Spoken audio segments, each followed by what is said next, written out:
Friendly neighborhood moving, and as you can see from this thumbnail, this is a tutorial on how to create thumbnails for WWE 2K games. We're almost at WWE 2K23, literally days away, and I'm going to show you why I'm using the software that I have and how I go about creating thumbnails featuring your created wrestlers, because you're probably going to be wanting to do that coming up soon, and I found this interesting. So, a bit about me. I've tried to grow on Twitch and YouTube, and I've come across a few YouTubers that are really good when it comes to give advice. That seems to be advice that works for quite a lot of people. And based off a tutorial by Gael Level, I've adapted that for WWE 2K games on how you can actually represent your cars.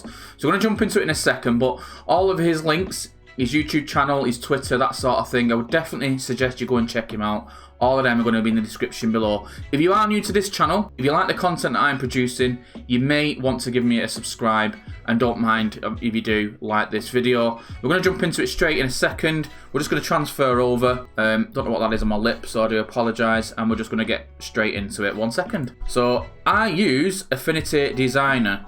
Now, it's a vector program, and this is my go-to. Now, it does have a pixel persona, which kind of is like Photoshop as well, but the vector one I'm always in, and I find this very, very useful for my cars and my creating a wrestler showcases. Now, you can see at the moment, if I take just the outside, that's my border. It's got my branding.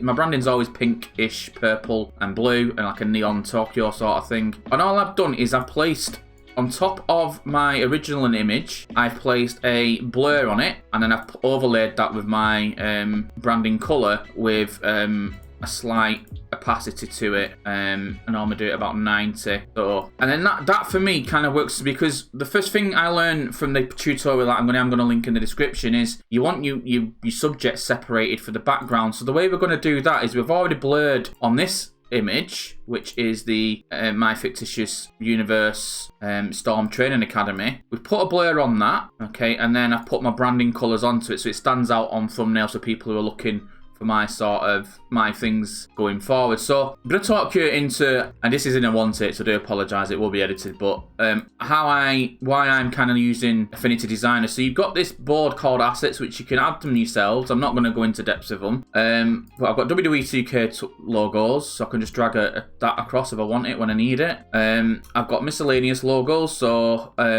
the arrow comes in handy when you're pointing your reference to something. I've got the tights texture in there. That shouldn't really be there. And then I've got my own logo there. I've got show logos, so I've got my own PWA logo I can just drag across when I need it. I've got the wrestling code for when I do thumbnails on that. I've got my US title on there, AEW, New Japan. And these are all just quick references. Now, one of the main things I've got as well, I've got all these wrestlers that I've taken the background off, so I can drag them across when I need them. Now, the human brain, from the research that I've done, and most people will say this, is when they see a face, they're attracted to it. So this does still work if you are doing a car and you want to advertise them, or you want to base your thumbnail around them. So I am literally just going to grab a thumbnail now. I'm just going to grab one now, and I'm going to place him at the forefront of my everything. Okay, I'm going to put him behind that one when it lets me. So because I have blurred the background out, he's separated from the background, and I'm going to make him bigger so you can just see him a little bit more, and that's AJ Gutierrez. So that's why I use Affinity Designer, because it's easy for me to just get the people that I want. Could have done a bit better with the outlining, but it probably won't matter too much once we're done. But the point is that he's now separated from that background, but we can still do a little bit more. So what I prefer to do is I'm going to go on my effects tab here, and again, if you're using some other program, you are going to have these kind of effects somewhere, and I'm going to just put an outer glow on him. I'm going to put the radius quite high, and I'm going to put the intensity quite low. I want the radius high and the intensity low, just so he's got a bit of a halo. And again, that's separating him again still from the background, and I can change the colour if I want, and it just focuses people on the subject. And again, he's separated further from the background already, and that's what we're wanting to do. Now, if I wanted to do, I can take this a little bit further. I'm going to make him a bit bigger in the picture, and I'm going to just add another effects layer, and I'm just going to have a look, not effects, sorry, I'm going to have a look Again, whatever software you're using, the tips are all transferable. And I'm just going to have a look at the contrast, and maybe do the contrast a little bit better. Maybe bring the darkness a little up, brightness a little up, sorry.